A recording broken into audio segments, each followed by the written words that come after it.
The number of people that came up to me afterwards and said, I don't know, I couldn't understand why you stayed. And I was like, oh my God, you never said a word to me the entire time. That was their offer to get rid of this person for me. And I was like, guys, we're trying to do rehabilitation and restoration here. I don't need you making it worse for yourselves, but thank you so much for the offer. You've got people willing to join the criminal underworld for you know what I mean? Sometimes I get questions about whether or not the person who abused me is invited to my wedding. And I find it so funny. Like, honestly, I'm at this point now where I'm just like, this is something for the autobiography. One of the most painful things about a partner who stays is the fact that you internalize that whatever happened to you as a child can't have been that bad. Welcome to Secrets Worth Sharing, a series all about having difficult conversations on childhood sexual abuse, but with serious joy. This episode is all about partners who stay with the partner that has abused someone. I'm Sophia, host of the podcast, and for this, we are joined by Marcia. Hello, my name's Marcia, and I am an independent sexual violence advisor with Survivors UK. So we support anybody who is male, identifies as male, trans, or non-binary, who has experienced any sexual harm. I specialize in supporting children and young people, but I have clients across the ages. And I'm also a group work facilitator for Survivors UK. So we do online and in-person peer support, psychoeducational things. We also do fun things, theater trips, canal boat trips, sound baths. So anything that, yes, really works. We're a real community and a real family, and it's really lovely. So I've been doing this role for Survivors UK for 5 years. And prior to that, I was an independent domestic violence advisor on the Isle of Man, where I'm presently based. And I'm also a survivor. So I have quite a bit of experience in the field. And as you can see, like, Marcia's perfectly personally and professionally equipped to talk about this topic. I thought it'd be nice to start with how we met. We were both doing training with the CSA Centre, so that's the Centre of Expertise on Childhood Sexual Abuse. And I just noticed when I first logged in that here was this person who was so vocal, had a lot of similar ideas to me about the sector and things that needed to change and the way that we support survivors and their networks. And you were so present in the sessions, and I was like, I know that I want to have a podcast session with this person. And then one of the training episodes was about partners who stay. And you had such insightful things to say because you've worked with partners who have stayed. Yes, I have. Yes, there's a program in America called Emerge. And that's really the only program, sorry to say decent program, but it really understands the issue about the partners and the idea of the reason people abuse. It's a core belief that they hold, that they're allowed to do this to somebody. Oftentimes it's been modeled to them by somebody else, that this is the way you treat this person in your life. And so to get that to change is huge. So when you see these programs of, we'll teach them to stop abusing in 6 weeks, I wish it was that simple. The Emerge program is, 3 hours a week, every week for almost 2 years in order to try to get to somebody to understand, why are you doing this? Where is this thinking come from? And then encouraging them to be different. And they also are alongside the partner or the family who are being subjected to the abuse and asking them, well, we hear them saying that they're treating you better. What's the reality? Which I think is really important. So it was something that I was trying to bring to the Isle of Man in order to, equip ourselves to work on this side of the equation. So it's all well and good. Obviously, we want to support the victims and the survivors, but I also want to give people the opportunity to change and to be different. And so that's what this program is about, is working with those people saying, we honestly believe that you could be different. This doesn't have to be this way. And we don't want it the cycle to continue, because obviously they are a role model for people in their home. And so they're passing this on to children. And then so it's that generational, and we're trying to break the cycle. I'm so glad you said that, because in a very similar way, when I built Secrets, it was about trying to be abolitionist in the thinking. And by that, I mean the simple idea that a lot of the systems that we have, the legal and justice system, a lot of charity support systems, our notion of justice stems on the concept that there are good actions, bad actions, therefore there are good people and bad people. Now, when it comes to sexual violence and murder and things like that, these issues are so nuanced and challenging, and I don't have the perfect answers. Nobody has the perfect answers. But I think a lot of us can agree that a lot of the core challenges that we have in our sector, in issues where people sexually abuse, stem from this concept of absolutely shutting down, shunning, isolating the concept of childhood sexual abuse, let alone the person who's abused, but even the conversation about it, so much so that we create this air of secrecy that allows the abuse to continue.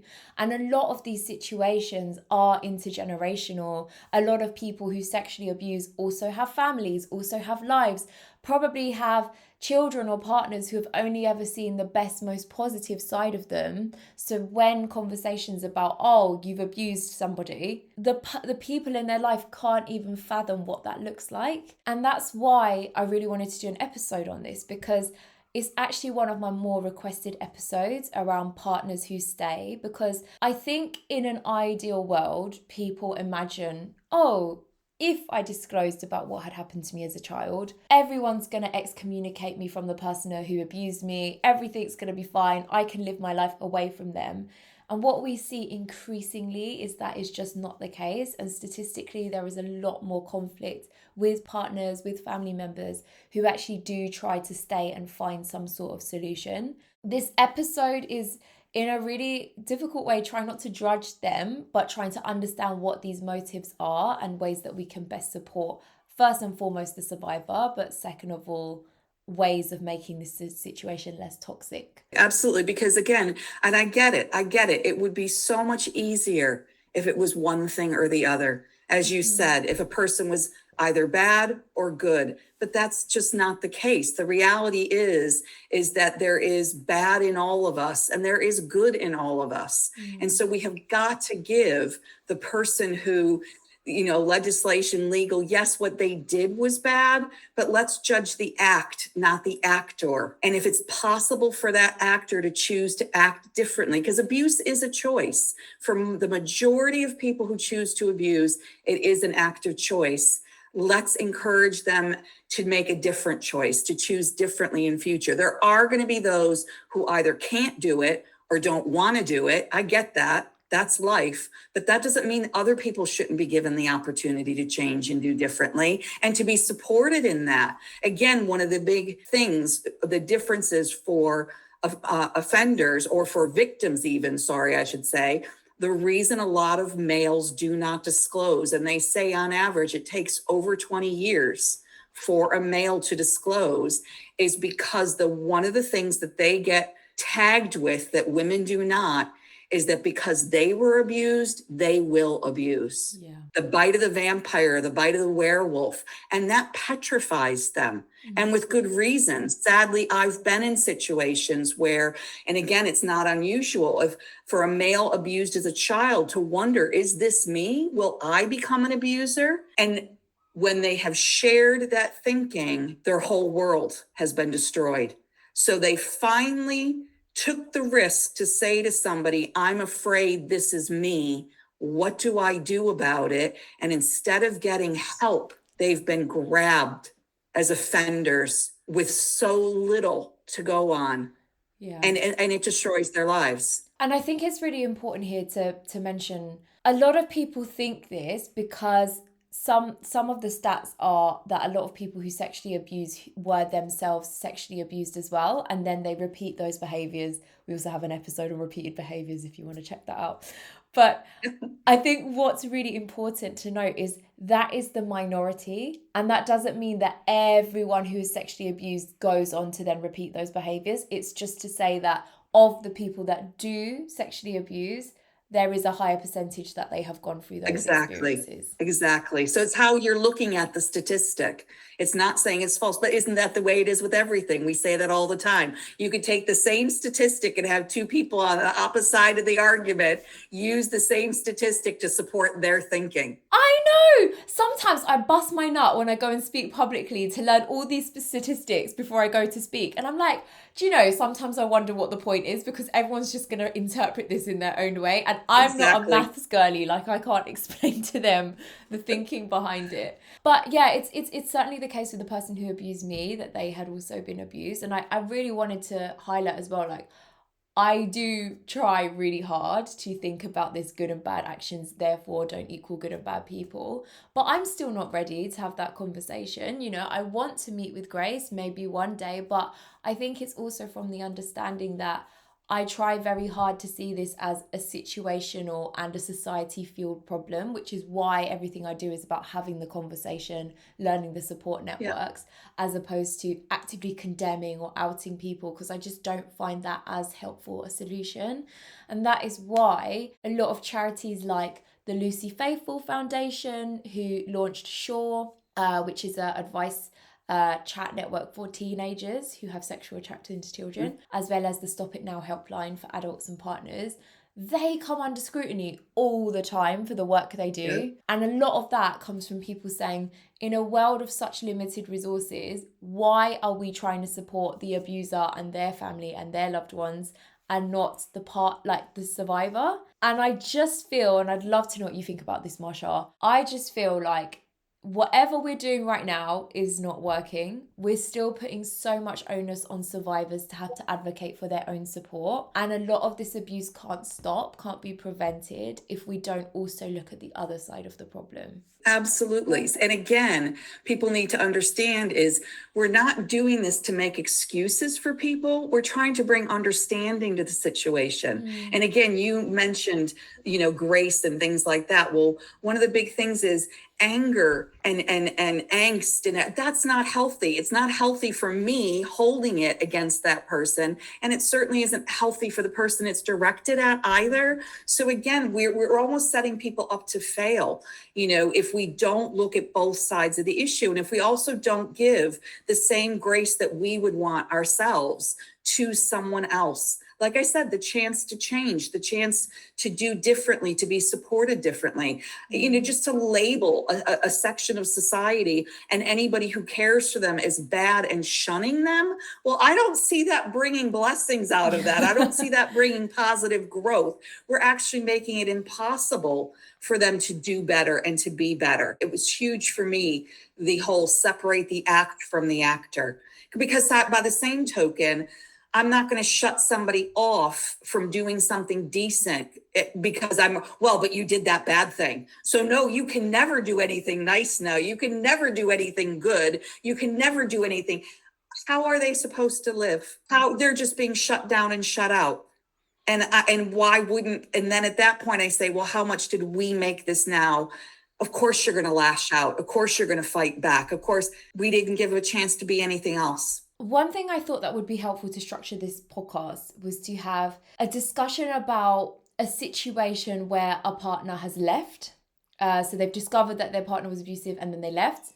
And then another one where someone has discovered that their partner is abusive and they haven't left. And both situations just trying to unpick what's going on there and then ending with discussion on support. You have quite a personal story about leaving a partner. Did you want to share it with us? I mean, I don't know how much you want me to share. So situation where didn't know it was abuse at the time, didn't know that that's what it was called, because as you've said, people don't have these conversations, just knew it wasn't right. It didn't feel right. I didn't like the atmosphere in the home. I didn't like the way the kids were being spoken to and talked to and things that were happening. But I was also in a situation where the control, I'd been moved from my home country to another place where I didn't know anybody, didn't have money of my own. I had all of these children. So, and I also got put in a situation where, though, at one point I'm told, get a job. And then no sooner did I get a job, and I would be being told to call the first day I was supposed to show up and say I couldn't take the job. So it was that constant. And so I was very scared to leave, and I'm on my own. I'm on my own in another place, and being told it's my fault as well. And I want to protect my children. And I found myself at one point thinking, and every 6 weeks or every 6 months, it seemed the goals would change. So first I was told, do all these things, and then I would do them, and then I'd be being yelled at for doing them. No, now do it this way, do the opposite. And then I finally reached the point where I was like, I just can't make this person happy. This is never going to be okay. And they gave me a partial list of things I needed to do.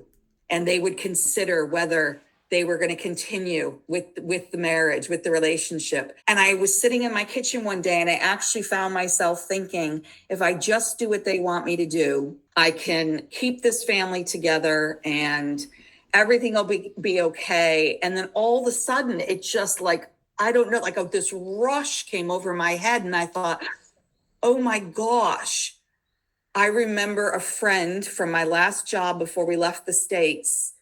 Her father was abusing her. And one of her thoughts being, if I just let him continue, then the family will stay together. And that what made her disclose is when she realized he was going to move on to her younger sister. Yeah. And I thought, holy cow, how can I possibly be doing? What am I keeping together? What am I continuing to encourage? And what are my kids learning from this? And that's what made me leave. That's what made me decide, no matter what, I have no money, we have nowhere to go, whatever, but it can't continue. I've got to protect my kids.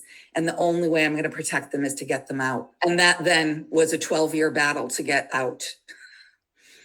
That's so exhausting as well. And I think what's really important about what you shared is it's not like, it sounds like there was a realization moment, but that this had been happening over a slow, gradual period. You don't just suddenly wake up and you're like, I'm going to leave, Absolutely not. Absolutely not. And again, there were good things that happened. I mean, heck, I remember for the first 2 years we were married, I thought I had the perfect marriage. I'd go out with other friends, other moms, and all they did was complain about their husbands and partners. And I used to feel bad and thinking, oh, well, mine's not like that, whatever. And then when it changed, boy, did it change. And it was still, constantly just wanting it to go back to what it was and thinking, well, if I just do this, it'll go back to the way it was. Or if I just offer this, it'll go back to the way it was. Just wanting it to be good again, because it was good. So no, it's a huge conversation. It's not an overnight thing. And again, there's also the whole idea, though, that, is it me? Am I the problem? Am I not seeing things right? Am I, taking things the wrong way? Am I blowing things out of proportion? Whatever it might be. It's really hard. And one of the things that I noticed, one of the big differences between Americans and people here were the number of people that came up to me afterwards and said, I don't know, I couldn't understand why you stayed. And I was like, oh my God, you never said a word to me the entire time. Yeah. So that would have been really helpful. Yeah. It happens so much here too. Like when someone has a terrible breakup and then everyone's like, yeah, we never actually liked your partner, or they gave us weird vibes. And it's like, oh my God. Whereas I was raised by a mother who said to me, I would rather lose the friendship and have the person hate me than have them come to me later and say, why didn't you ever say anything? Why didn't you tell me? But again, I'm still envisioning the times, standing with people and things being said to me or done, and the people just acting like it was and I'm thinking, okay, maybe it is normal. Maybe it is okay that these things are said and they're being said to me or about our family, because they would not. You know what I mean? I would have given anything for somebody to be like, what the heck? What did you just say? When it comes to talking about sexual abuse, was there ever a moment where you would apply those words to what had happened? For myself, it was all around. And again, it's going to be, it was around. So the whole, he wanted to have, 12 children was the original idea. Wow. And so, yes, it is sexual abuse to have it be that, I ended up having 6 biological children, 3 miscarriages. And it was literally a matter of 3 months after a baby was born, you were trying for the next one. That is, again, like I said, I couldn't see it at the time. But yeah, that's sexual abuse. Forcing me then, when I was in my 30s, suddenly turning around at some point and saying to me, I've decided I don't want any more kids, but I'm not going to use protection. So if you get pregnant, it's going to be your responsibility. And I won't have anything to do with it. I won't financially support or just like the whole thing just seems so bizarre and surreal that somebody would say this. But so I found myself getting my tubes tied. Wow. In my 30s, and the doctor was so against it. And I said, you don't understand. How could I possibly take the risk that I could get pregnant again? And before people say, oh, there's the pill and there's no guarantees with those. And I said, so if I get pregnant, how would I take care of this baby? I have these other kids to take care of. How would I do this? So I couldn't take the risk. But yeah, that's sexual abuse. And then even worse is that I found out, after finally escaping with the children, at least to a degree, to find out how many years later from my youngest that they were sexually abused. And I questioned that they were the only one, because there was these huge issues around homophobia and allegedly, teaching your kids not to be gay. And so I'm sure that's how they justify what they did to my youngest. Is your youngest gay? They've actually now are trans. So the interesting thing is, again, it was really interesting, but when I've spoken to them, like the whole journey around their identity, they remember like 8 or 9 questioning. If you talk to their siblings, especially the eldest sister, is like, what are you talking about? From the age of 2, we knew you were different. It took 7 more years to figure it out. But so it was definitely a journey. And when they went to university, and we're just so blessed, the university that they go to. I mean, when I was growing up in the 80s, so they went back to the States for university, which I knew they would do. This university was progressive then with the community, and it was wonderful. And so they were even better at it now. And I remember them then, we used to WhatsApp all the time, and then having a conversation after they'd been there for about 6 or 8 months, and then saying, no, I've decided that, I am trans. I'm a trans female. And, I do want to get the surgery and everything. And my concern is just for my child, and surgery is always, it's dangerous, it's surgery. And I said, that's my concern, is just surgery is dangerous. And so are you sure that's what you want? And they said, if I don't do it, I will have to live with this agony in my head every day for the rest of my life. And I said, that's all I need to know. Obviously, you've thought this through, yourself better than anybody, and you're my child regardless. So yeah, so that's been the situation. And they've been, even during the high school years and stuff, the contact with their dad became less and less. Even now, it's very basic. It's a very basic contact, and that's it. Whereas again, I'm seeing the struggle with the siblings, and I had actually had one ask me, what am I supposed to do? What am I supposed to do with this?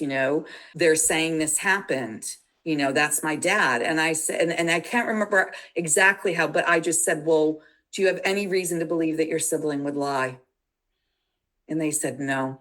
And I said, then all you can do is manage it, because again, it's not all one thing or all the other thing. And he's done some wonderful things. He's paid for your schooling, and he's gotten you a great education. takes you on decent holidays. So they struggle because they also see the times that he's still abusive to other people. And they really struggle with the idea that why can't you just be the decent person all the time? Why do you have to treat some people so badly? Or even again, how they treated me, why did he have to treat you that way? So yeah, so it's a challenge. It's constantly managing it, and it's a lifetime journey. It doesn't go away, because even, now that I say, even when he dies, there's still going to be conversations around all that. And again, like right now, sadly, my youngest, my trans child, struggles with not feeling supported by the other siblings all the time. I wanted to ask a little bit more about what was going through your mind when you had the conversation about them saying about their being abused. I don't know how it happened, if it was a gradual thing, all of that. What was going through my mind was the thing that I didn't protect them. I thought that I was protecting them by leaving, and it wasn't enough. And I felt really bad about that. And then I just wanted them to know that I was there for them and support them. And I said to them, what can I do now? What can I do? I mean, I'd be lying to say that there haven't been moments where honestly, I just wanted to kill the person. I just wanted to kill him, and it comes back now, especially like, because there's still elements of other abuse through the control. And it was just hard to fight him. And there were times like, so it wasn't even, it was more about the just stop controlling them. Stop forcing them to be what you want them to be, or who you think they need to be, or who you think they need to be successful. And I found that really frustrating from time to time, but I'm also very aware. I think we even had that conversation, and they said, well, and they said, I know I don't need to tell you this, but you being in prison would not be helpful to me. I said, yes, I am aware of that. The funny thing is that funny, should I say funny? So part of the work I also did is, so I did do restorative justice, not with abuse, but with other things in the Isle of Man prison. And I remember the guy saying to me once, because they were very aware, I'm very open about what I've been through. I'm not a perfect person, but I also have that, you can't use it against me if I've already told you about it. So I don't have any secrets. You can't blackmail me. I'm really boring. And them saying to me once, Marcia, boats come and go from the island all the time. And nobody knows how many people were on that boat when it left, and how many were on it when it came back. So like, that was their offer to get rid of this person for me. And I was like, guys, we're trying to do rehabilitation and restoration here. I don't need you making it worse for yourselves, but thank you so much for the offer. You've got people willing to join the criminal underworld for you. You know what I mean? Compliment, that makes you feel like, oh, wow. But no, thank you for the, And so, or as my mom used to say, that was one of my mom quotes, and I used it on my kids. Well, thank you very much for asking, but no. Love it. Diplomatic. What do you do when you do have the other sibling, the other children wanting to have a relationship or speak? How do you balance that? It isn't easy. It really isn't. I mean, and especially now. So like we recently, went to the States to visit my parents. My parents, getting elderly, and my mom wasn't well. And so had all the kids come to Florida where my parents were, saying, grandma's not well. And so this might be our last time together. So, rented this large Airbnb for us all to stay in. And then we'd go visit my mom and dad. And it was really difficult at times to be sitting there in their family room, and we're all there, and because of the different relationships, and sit there and hear, the one sibling talking about how wonderful he is and how brilliant he is, while I'm looking at the other person, who is sitting on the couch.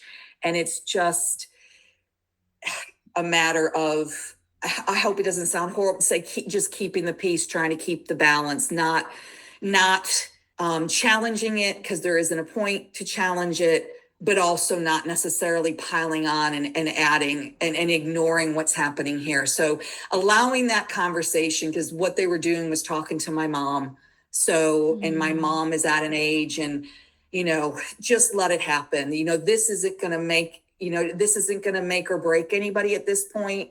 And this might be the last time. And it did turn out to be the last time we were together, because my mom died. That was in the November, and my mom died in the January. So yeah, it's a constant navigating and waiting to see how things are going to play out, and also very much not taking things personally.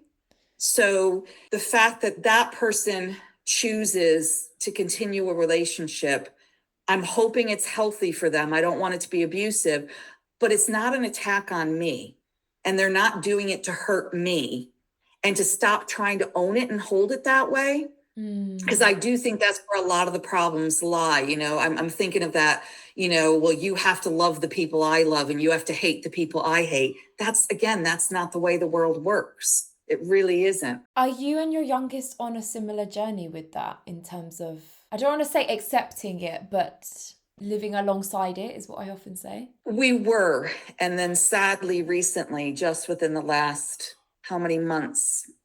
Just since maybe February, they're not handling it. So they used to have a siblings WhatsApp on WhatsApp, and every year they would celebrate siblings giving. So they'd all get together. And with 6 of them, that is a party,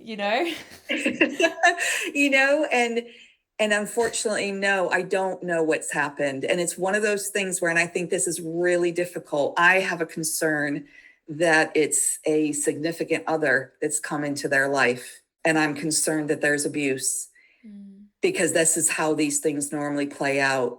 So again, you're getting suddenly a lot of anger directed at everybody. And then I finally received it, and like sharing of stories where you're going, what?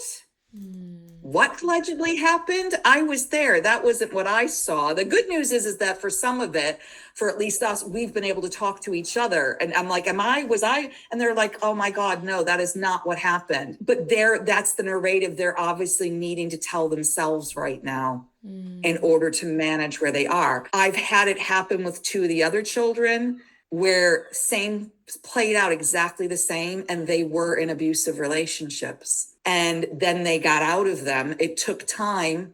And all I could do, and one of the hardest things is for whatever reason, though we don't listen to those closest to us. So what I learned and lived was I couldn't say anything. If I tried to raise a concern or say, ooh, are you sure that was okay for them to do? Or I'm not comfortable with the fact they did that. All it did was get them deeper down. Anger heaped on me. The good news is with the other 2, they eventually got out, but the hardest part was the waiting for me. So I made sure they always knew I was available. I'm always here.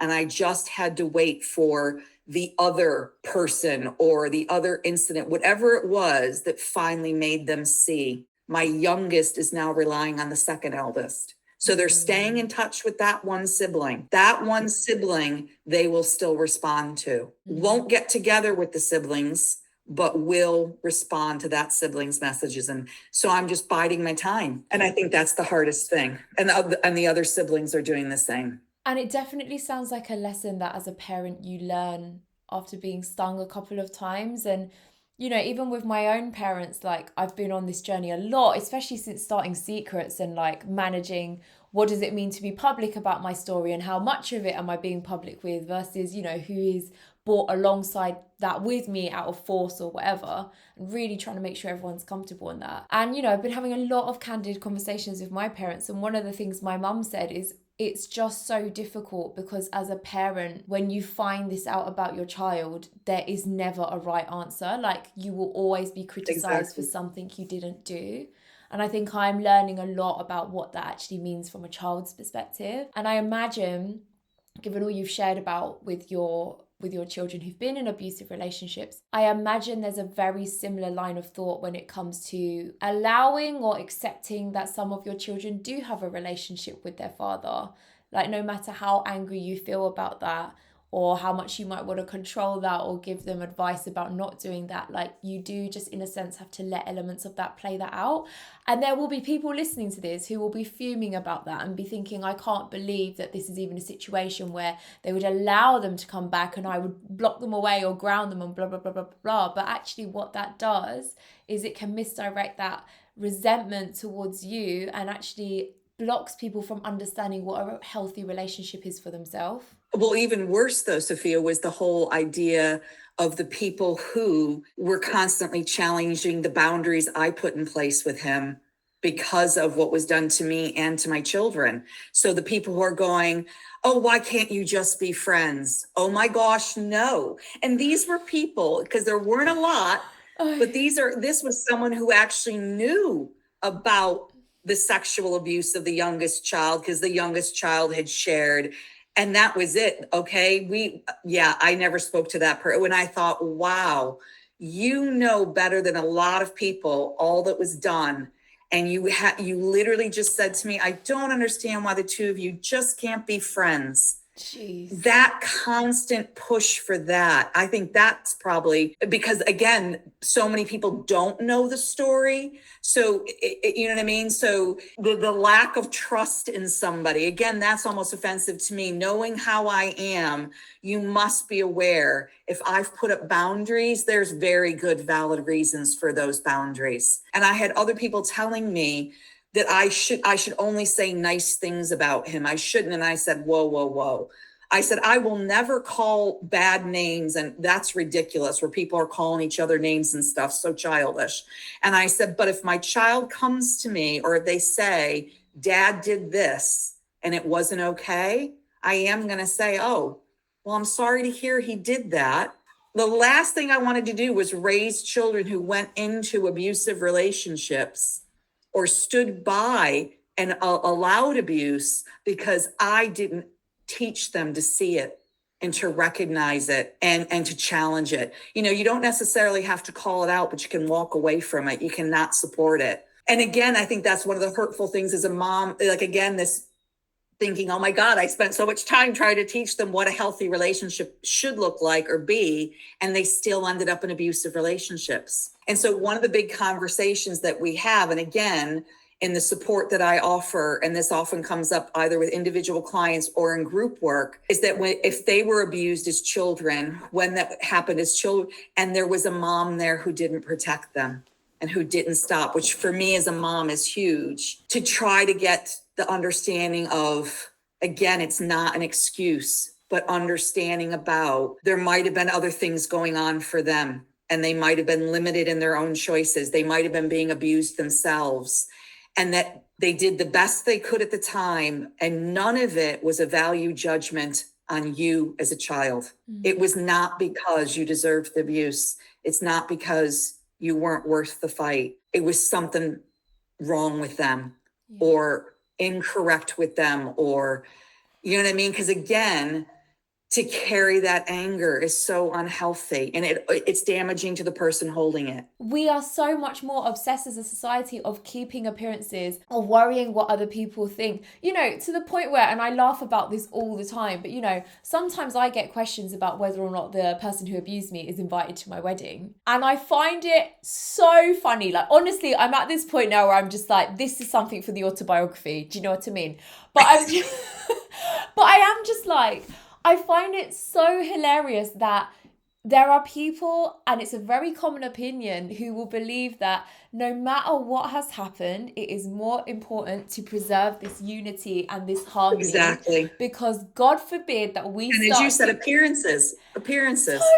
And God forbid that we start criticizing, you know, the actual familial or the relationships that allow us to prioritize the person who's abusive as opposed to the survivor. That's the bit that really cracks me up. So yeah, I think, you know, we see so often in films, in media, in conversations around domestic violence and sexual abuse, why it is so hard to leave.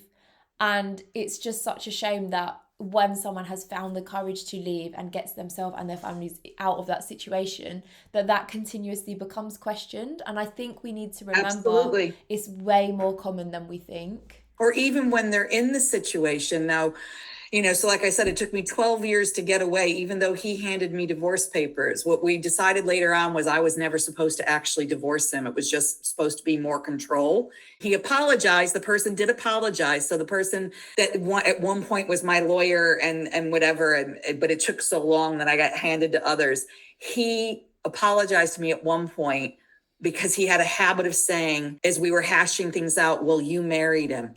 And at the time, I just didn't have enough reserves for anything, or you know what I mean? And I just didn't say anything. And then years later, when he came back and was my lawyer for a bit again, because he was, probably one of the best ones, he said, by the way, I owe you an apology. He said, now I understand better. So I can't remember exactly how he learned, but he learned about the whole, the statistic is that 85% change on the wedding night because they've got their feet under the table.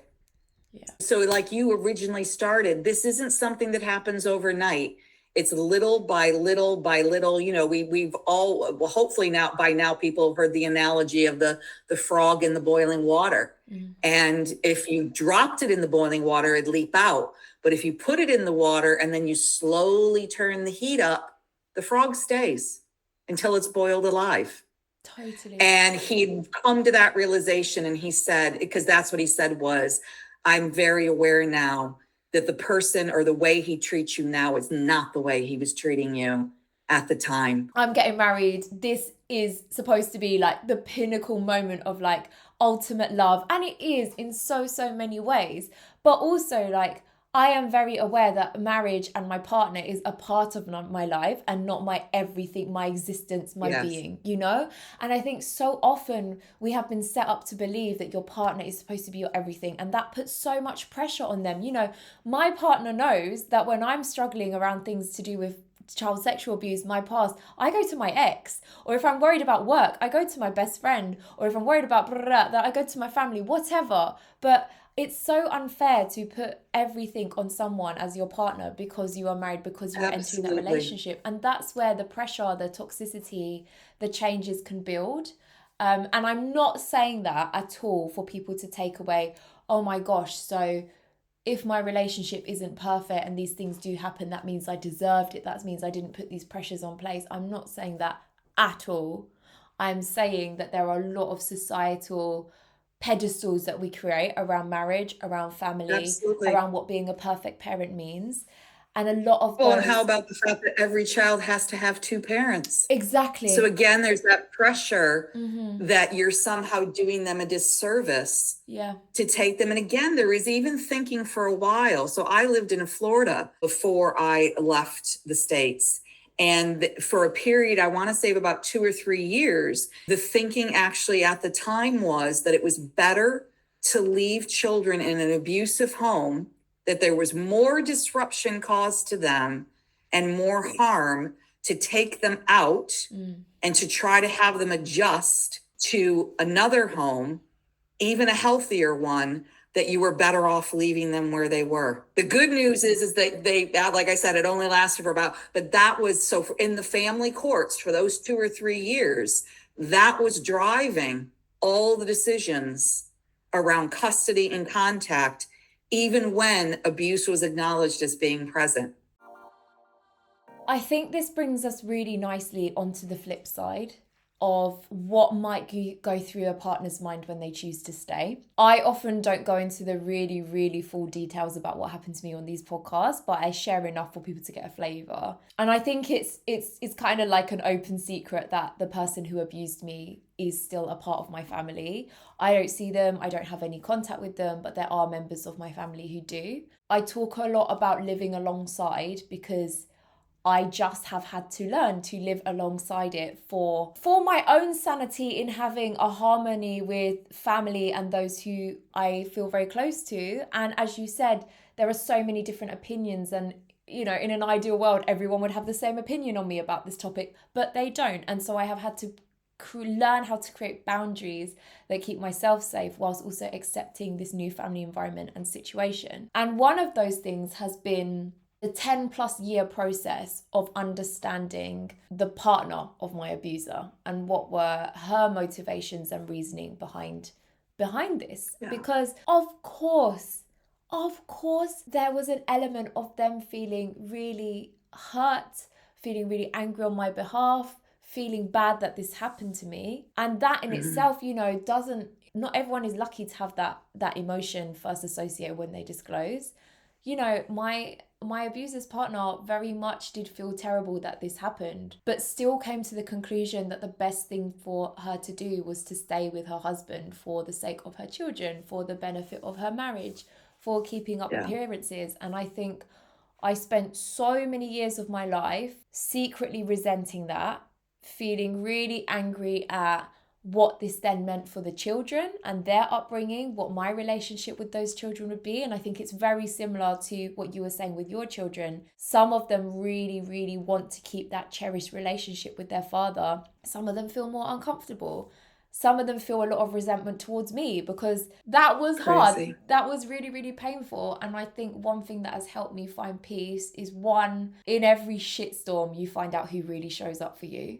And Yeah. leaning on those family members more, leaning on those partners more, those friends more, whatever. But also trying very hard to understand, not necessarily accept or agree, but understand what is going through the mind of my abuser's partner. And so I just wanted to ask you, just from your professional experience when you speak with people, what are some of the things that go through their head when they're thinking about staying with the partner who's abused? Oh, well, I mean, you've mentioned some of them. So lots of it can be around finances. It can be around, providing for children, how, especially, it's hard. It's expensive. It's hard. It's time consuming. It's exhausting, raising a family on your own. There's the societal pressure that children do better with two parents, that, whether you end up being a single father or a single mother, people don't, automatically assume that all the disadvantages of that. There can be religious pressures. There can be all kinds of things. There can be the fear that it could get worse, out of the frying pan into the fire. So at least where you are, it's a known. So I know the level of this.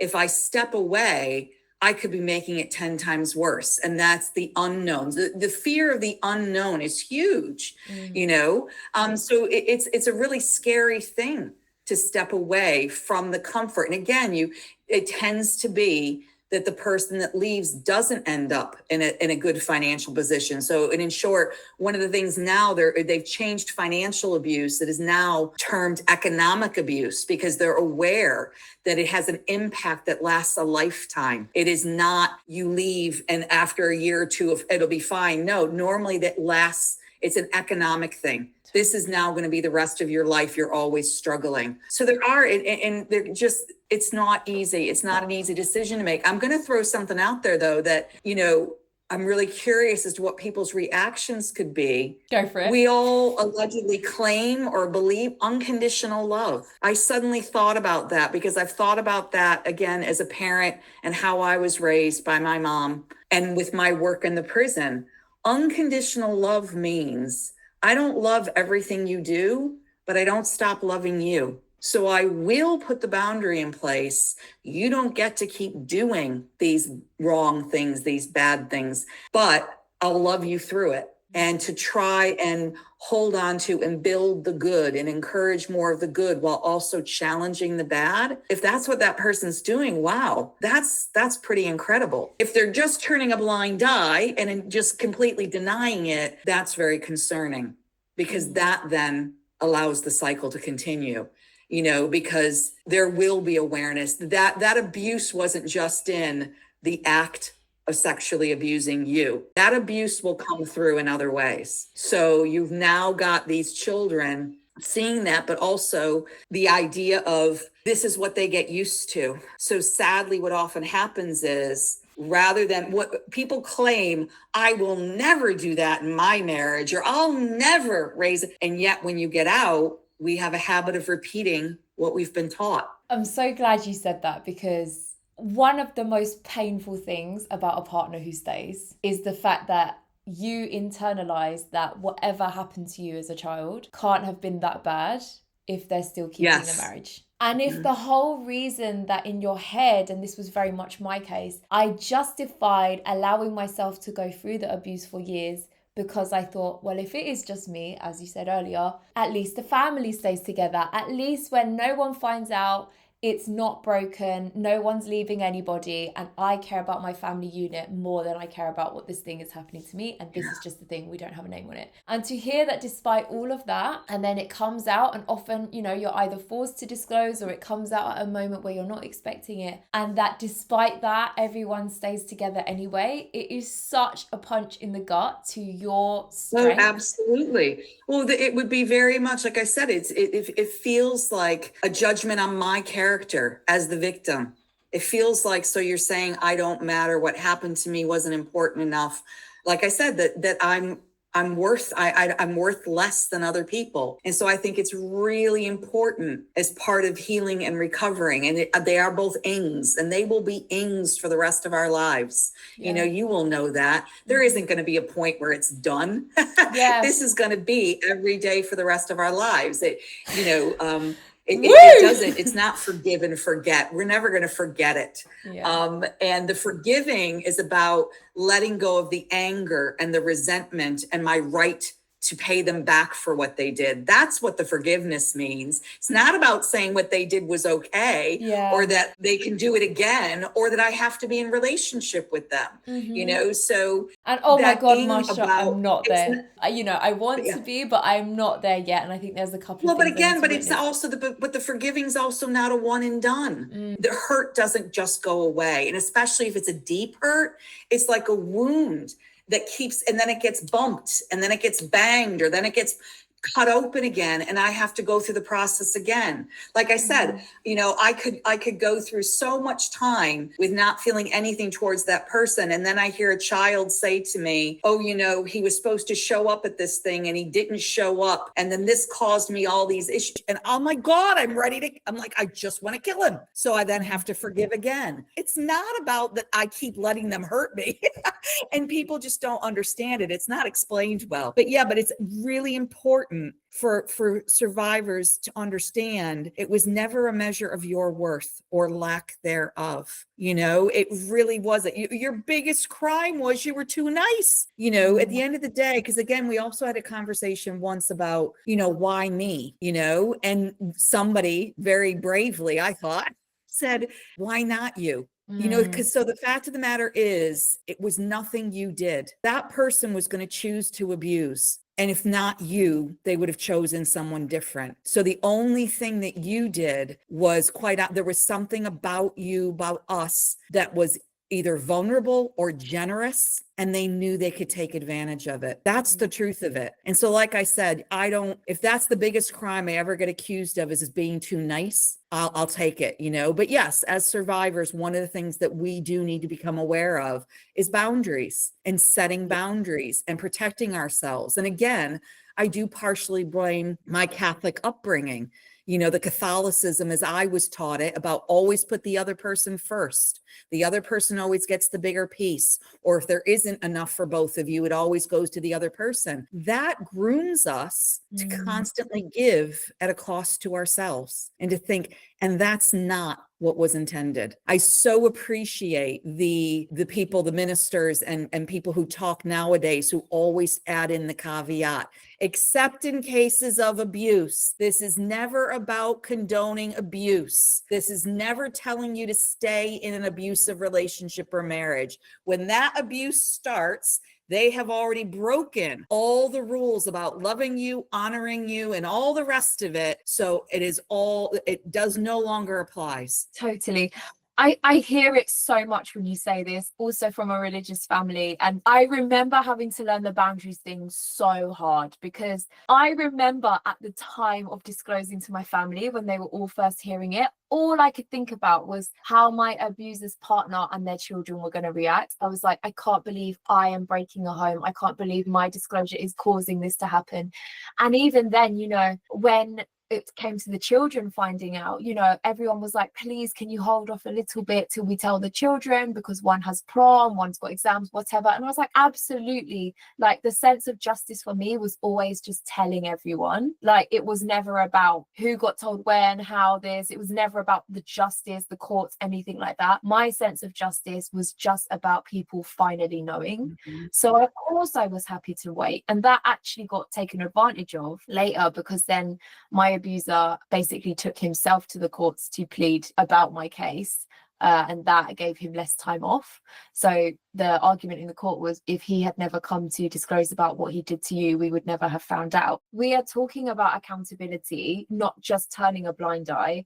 And I think what really hurt for a good few years was understanding how we can have these conversations. Because for the first 3 years since my disclosure, it was like, let's all just have a family party, have a birthday, have Christmas, everything's fine. We just know that that person doesn't come anymore. It took me about 10 years to understand what that balance was of coexisting. And, you know, I had to communicate it several times through different members of my family, with different members of my family, in many different languages. I am not ready to see the person who abused me. I understand you have a relationship with them, and me giving grace is not burning down the hatches or cutting anyone off that those relationships happen. And I understand how some people want to do that, and that's fair enough. I also do not want to be encouraged to forgive them, to have them at family parties, to invite them to major moments of my life.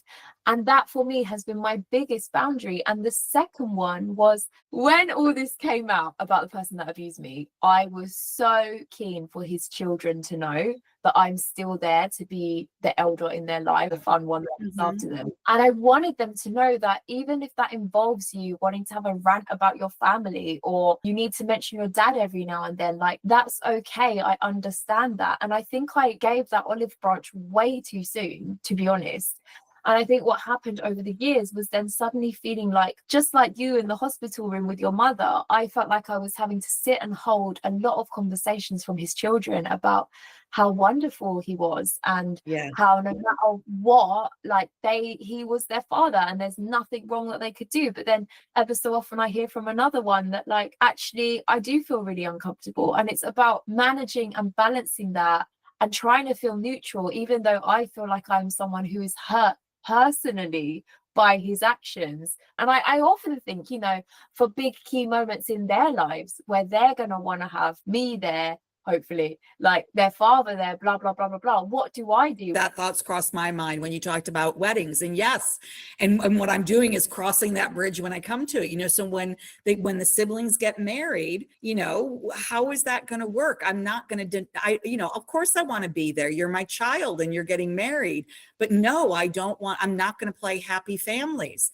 And anybody who expects that, you know, and for me, I've also, you know, had direct from him wanting to play happy families. And it's like, yeah, no, not a chance, not interested. Absolutely isn't happening. So again, and you have a right to decide, you know, as you said, this is a major moment in your life for you. Why should you have to include that? We carry it with us all the time anyway. Do I really want that obvious reminder in front of me and in the wedding photos or in the videos? No, and nobody should have to do that. That's not, because again, like I said, you didn't do anything wrong. They did. And they knew what they were doing was wrong, and they did it anyway. And so they're the ones that should have to pay a price, not you. You already paid, and you're going to pay for the rest of your life, regardless of what does or doesn't happen to them, because that's always going to be a part of who you are. I ideally, you know, in our healing and our recovering, when we're healing and recovering, right, there's also going to be good that comes out of this, you know, but never are you going to go, yay, hooray. I mean, heck, look, we met. I think that's a huge point. But never am I going to go, yay, hooray, I'm a survivor of abuse. But if I'm keeping my eyes open, there are going to be connections I make, people I meet, things that I learn, that why would I ever have explored them? Why would I have ever looked into them further or had these conversations? And they're all so positive and positively helpful. one thing I wanted to talk about, which was I see this as a positive. I'm not sure everyone else will feel the same, but I have a lot of respect for the way that my abuser's partner has handled the situation. It's very, very complicated, a feeling. And I think people are going to go away and be like, oh my gosh, she's, condoning everything that they do or whatever. But actually, me and my abuser's partner are at a point now where both of us don't really understand each other's choices and paths, but we live alongside them. She is so accepting of what I do for Secrets. She's even donated for it. She said, yeah, it's a really, really special thing. And she's texted me when I was setting this up. I texted her and I said, this is what I'm going to be doing. She was like, you have my full support. I was like, I'll never mention who this is or anything like that. And similarly, she understands why I don't want to have a relationship with her husband. I guess my version of that is trying to keep a relationship with her and her children as much as I can, whilst having this thing of like, I don't want to see your partner anymore. And, in the early days, it very much was like, it very much felt like she had a cross to bear, and this was all the things that she had to go through, and she had to go through them to have these wonderful children, to have both their parents and an upbringing. And I found that so difficult and so frustrating and so minimizing to what I went through. But I feel we are in a very complicated but a place where we live alongside each other, and there are those boundaries there and they are respected. But I know that for a lot of people there is still a lot of pain there. And in the final section of this podcast, I wanted to talk about what does support look like, both for partners who stay, but also for the person who's the survivor that has to deal with that. Because I think we're giving a lot of mixed messages to people about, like, yes, there's good and bad people that have good and bad actions, but also feel free to be boundaried with yourself. But also we're going to have to be in situations where we're dealing with this again and again and again, and staying might be the best solution and staying might not be the best solution. And every situation is different. We are just here to provide lots of different nuances and contexts. But what does support look like when you are a partner who stays, and how can that be managed alongside a survivor? I think that the support for both is a lot of listening without judging. So allow the space and allow the exploration and encourage the exploration. And I think the lack of judgment is huge. Lack of judgment. At the end of the day, we were discussing this. I'm on a counseling course and we were discussing empathy, and they're talking about the difference between empathy and sympathy. And so empathy is walking in the other person's shoes, but can we ever truly walk in someone else's shoes? Not really, because they still belong to the other person. So the way they feel to them is going to be the way. So as much as possible, try to understand how they're feeling, but also being aware I'll never truly know because I'm not them. They're not my shoes originally. But to really, the whole idea is, that unconditional positive regard. I want what's best for you, and I want you to have what's best for you too.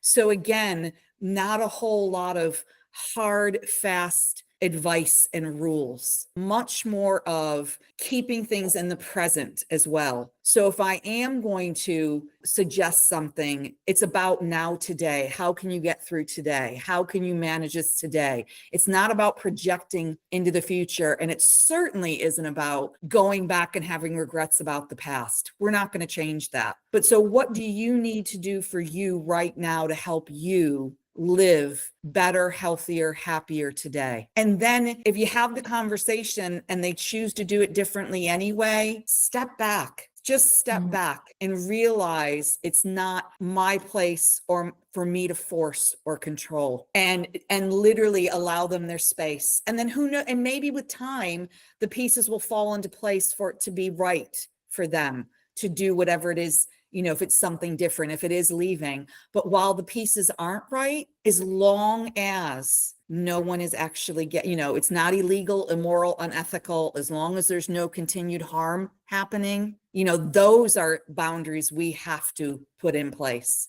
Those have to be there. I can't stand by while the abuse is still happening and not say or do anything. That's not fair for the other people. But for the people who are, if they're under a certain age, once they reach a certain age, I can say this is horrible. But even the people that are supposed to support are going to say they're an adult. They're capable of making their own choices. If they want to keep going back, they're going to keep going back. We can't force them to stay away. It's meeting them with their language as well is another thing I've really learned. Like, you might say that a partner who stays with someone who's abusive is a victim, is a survivor. They might not see it that way, and they might not never use those words to explain their experience.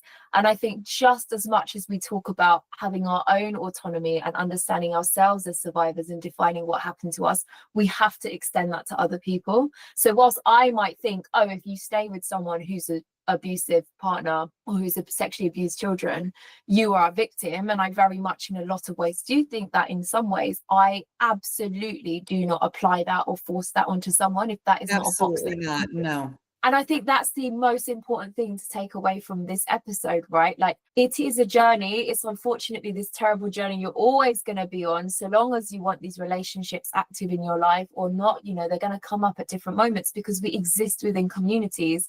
But the most important thing is about how do you minimize harm, get rid of harm if you can. And if you are not in a situation where you're actively able to take someone out of that situation or actively able to support their decisions, what does existing alongside look like? What does taking yourself out of the situation look like? What does support for you look like and for them? Exactly. And I think that's the whole point of this episode, is to just understand that where you are in your journey might not be where the people in your life are at in that journey, and that is awful. And a lot of the models of support and therapy and whatnot we have in our life only caters for the individual, but doesn't look at what it looks like to be part of these communities. And this is why we did this episode. In this section, we are going to share a couple of do's and don'ts for talking about and with partners who stay. A big no-no, I think, when you're talking to a partner or someone who's sexually abused children is, do not say you married them, therefore you have to deal with it. I think there are so many assumptions that a person is responsible for the actions of someone else. Oh, absolutely. And that can cause a feeling to continue to be put in a position of harm for the sake of your partner, which is totally out of your control. It creates a situation where we value the principles of a marriage, even if it is an abusive one, or a relationship, even if it's an abusive one, above people who've been harmed. And when we say things like, it's your marriage, you've got to sort it out, you've got to be responsible, you put the onus on the person who didn't abuse to have to then take ownership of the actions who did. And that can be really pivotal tipping point for whether or not a partner chooses to stay or not. Absolutely. The other one you hear is, you made your bed, you have to lie in it. Oh my God. We're over it. Not about it here. Have you got a don't? I think my huge one is don't judge. So offer that person a lack of judgment, a real lack of judgment. It's so easy for us to think that this is just so simple. It's one thing or the other. And again, labeling the person bad if they stay and good if they go. Absolutely not. No. So don't be judging people. That's not what this is about. This is about, helping them to be healthiest for themselves and what do they need, and what they don't need is more judgment. They absolutely don't need anybody else offering them more judgment. I think another one that's really important, if you are the partner and you do choose to stay or don't stay or whatever, is don't assume that the survivor has to then follow on with your decision. I think so often when when we hear these stories of people who've stayed in relationships, they often think, okay, well, I'm sticking by my partner and that's that, and forget you who's been abused, forget whatever's happened to you, like you are going along with my situation and this is what I'm choosing for the betterment of my family, myself, my partner. And I think you just have to remember that decision is going to be so pivotal and so painful for the survivor often. I do believe that there is a way to still hold space for them and support them. You might not be the main person that they come to for support, but there might be ways you can actively limit contact time with your partner and them. There might be ways where you can take on board what they're saying about not wanting to see them or not wanting to speak about them, or helping to provide evidence in court about what you've seen or witnessed that could have helped, get justice for the survivor if that is what they choose to do. So Do not assume that the survivor or the person affected by sexual harm of your partner is going to go along with your decision. Any more don'ts, or shall we move on to some do's? Well, again, I was just thinking about that whole, again, the don't becomes a do, you know, so don't force, don't control. So again, don't be forcing ultimatums on people, you know? So if you don't leave them, that's it, we're done, you know, again, whoever that's coming from. Or even, but you talked about that as far as the partner's concerned. I guess what it comes down to is don't make everything so one thing or the other. There are gray areas. That is the reality of life. And that is the reality of what we all have to deal with. So don't be trying to make it one thing or the other. I know that takes more time. It takes more energy. It means continual management, but that's what's going to be best for everybody involved. It can also be really isolating, particularly in domestic and sexual abuse cases. If you give ultimatums, it's easier for the partner to choose the security they know. Oh, I'm being risky cutting off from my friends and my family and my financial situation and my church. And if you're an ethnic minority in the UK, your entire community. So it can be easier to stick with what you know, because it's easier to stick with the bad of you know than the unknown that you don't. Absolutely. Ultimatums really can push people down the harder and more harmful path. A couple of do's. So do find examples and model what a healthy relationship alternative could look like. You know, what are some amazing examples of single parents? What does love look like in that context? What does love look like when there are multiple families? You know, like you hear about chosen families in queer communities. You also have people from refugee communities who adopt a chosen family format because they need the community here and their blood family might not be around. You know, where are the stories? Where can you learn about other quote unquote unconventional types of love? Absolutely. And how can we see the benefits of those, and actually how they value other people but don't put pressure on them with these traditional norms? And you mentioned this One Love Foundation thing as well, which could be a good link. Absolutely. It's fantastic. I think a big, huge do listen. I think listening is so huge. Allow people the time and the space to just talk, to share what's happening, to share how they're feeling, to share their confusion. And, you know, one of my experiences is that once someone has spoken in the way they need to, when they have felt heard and seen, suddenly they won't need to talk about it so much anymore. That's part of their healing and the recovering. It's always there, but it's not so much this suddenly needing to share it all right here and dump it. But let them, sometimes they need to do that 2, 3, 4, 5 times. Let them have that time in that space and just listen. That is just so huge. And then suddenly it'll click. And they'll be like, okay, I'm done with that. I'm done with that part of this healing and recovering. And now I'm ready to navigate the next part. Because I do think I have seen instances we're in too much of a rush to solve it. We're in too much of a rush to fix it. And they're just not at that place yet. And again, if they've been cut off from other people, or other people are just this space just to do that verbal vomit, whatever that, you know, they haven't been allowed it. So let them get it out. And know that you're doing a good thing. And I'm aware that sometimes it can feel painful, but remind yourself of how important that listening space is for them. And it will be valued and so valuable. Totally. I didn't realize how much that applied to me about the more you feel listened, the less you have to say, until you said that. As part of that, I'd also say, do meet the person with their language. We often might feel that a partner who stays with their abusive partner is a victim. They might not never use those words. And actually, if you use the V word, it can cause them to actively repress against that and say, no, I'm not a victim. I have a lovely, thriving life. I have a happy marriage. It's just these couple of hurdles we're going over. And when we assign labels to other people, we don't often allow us to can meet with their own experience. And again, that can be really pivotal in what they decide to do next for reducing harm. So meet people with their own language. And I think it's also one of the other do's as far as meeting them, also meeting them where they're at. So again, in the listening,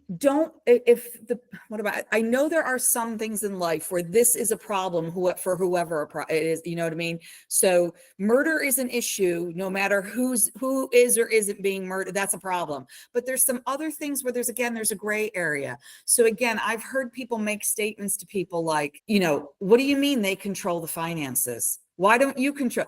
If that person's happy with that and that works for them, don't make it an issue because you think it's an issue for you. So again, part of that listening and that meeting them where they're at, if one person always cooks dinner and they're not complaining about that, they actually don't then say, oh, well, that's not right. Why should, if they're happy with that arrangement, if they find that arrangement is how they want it to be, and why are you making it a problem for them? I know of a few situations where someone finds out that their partner has sexually abused someone. Everyone comes in to intervene, and with the best will in the world, they're like, don't worry. We know that that person took care of all the bills. We know that they took the children to school. We know this, that, and the other.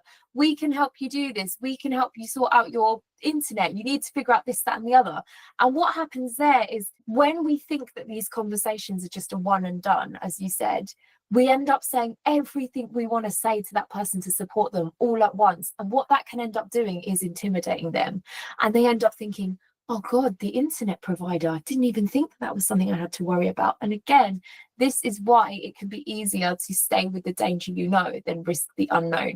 Absolutely. So really, we talk about meeting person where they are, active listening, using the language they would use. These are all part of things that ultimately do the least harm. And as frustrating as it can be for you to see that this is the harm they're choosing, to disagree with the situation that they're choosing, it also is a case of how do you ensure that there is least harm by gently bringing them into these conversations. Absolutely. And giving them the time they need. Because again, one of the things that we need to realize is, you summed it up when you said all at once. Where is the consistency in this and the reliability in this?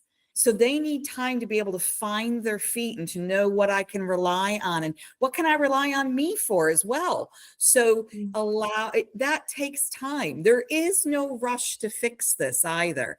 You know what I mean? So give it the time. Again, we're known for that. I remember reading that somewhere where a problem has taken how many years to develop and we want it fixed in 15 minutes. I referred to like my one child's relationship. They were together for almost 7 years. It wasn't a decision he was going to make in a snap. Okay, this is it. And then he needed to untangle himself and detangle it, sort out where is this going to go? What is this going to look like? So give them the time and the space they need to onboard things and to really look at. Again, we think the immediate fixes are going to fix everything because in the movies it always does. We fix it all in 15 minutes and everybody lives happily ever after. Real life doesn't work that way. Totally. I hear it. It's good to take that time and it helps you to process it as well on the journey.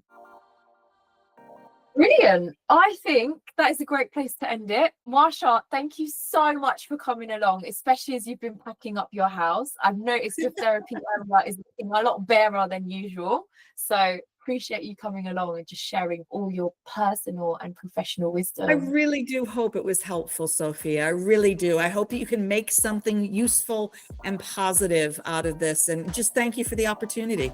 It's been great to talk with you.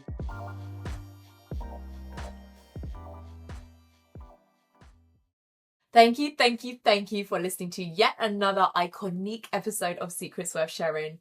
I'm just dropping in here now to remind you to like, follow and subscribe on all the platforms, most notably Instagram, let's be for real, at secretsworthsharing_. And you know the score. If you want updates on any of the resources, links mentioned here, blogs, media and links to our events, go to our website www.secretsworthsharing.com. Also, rate this podcast, ideally 5 stars, give it a like on YouTube. All of that really helps us to drive up funding so we can keep producing this iconic engaging and community minded material. And with serious joy, bye.